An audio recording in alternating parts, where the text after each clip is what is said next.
పాకిస్తాన్తో T20 world కప్కి line clear అయింది అనుకునే లోపే టీమిండియాకు మరో టెన్షన్ మొదలైంది. Dashing opener, world number 1 T20 batter Abhishek Sharma తీవ్ర అసౌకర్యంతో బాధపడుతున్నట్లు తెలుస్తుంది. ఫిబ్రవరి 15న భారత్ పాకిస్తాన్ మధ్య మ్యాచ్ జరగనుండగా ప్రాక్టీస్ సెషన్స్ కు అభిషేక్ శర్మ హాజరు కావడం లేదు.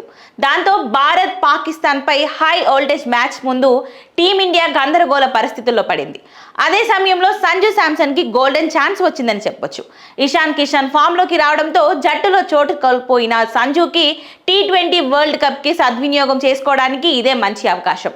ఓపెనర్ గా అభిషేక్ స్థానంలో సంజుకి ఛాన్స్ దక్కే అవకాశాలు కనిపిస్తున్నాయి. ఇక అభిషేక్ ఆరోగ్య పరిస్థితిపై అసిస్టెంట్ కోచ్ ర్యాంటెన్ స్పందిస్తూ అతడికి ఇంకా కొంత అసౌకర్యం ఉంది, త్వరలోనే కోలుకుంటాడని ఆశిస్తున్నామని తెలిపారు.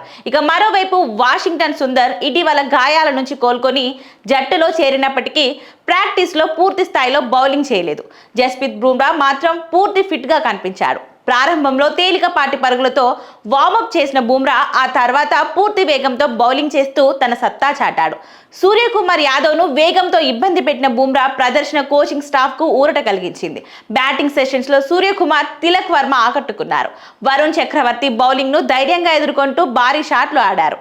తిలక్ కొట్టిన దాదాపు 100 మీటర్ల సిక్సర్ జట్టులో ఉత్సాహం నింపింది. ఇక వాషింగ్టన్ సుందర్ కూడా గాయాల నుంచి పూర్తిగా కోలుకునే దిశగా అడుగులు వేస్తున్నాడు. కోచ్ గౌతమ్ గంభీర్, సెలెక్టర్ల చైర్మన్ అజిత్ అగర్కర్తో సుందర్ ప్రత్యేక చర్చలు జరిపాడు. ఇక కుల్దీప్ యాదవ్తో కలిసి బౌలింగ్ చేయడం పాజిటివ్ సంకేతంగా భావిస్తున్నారు. భారత్ ఈ నెల 12న నమీబియాతో మ్యాచ్ ఆడనుంది.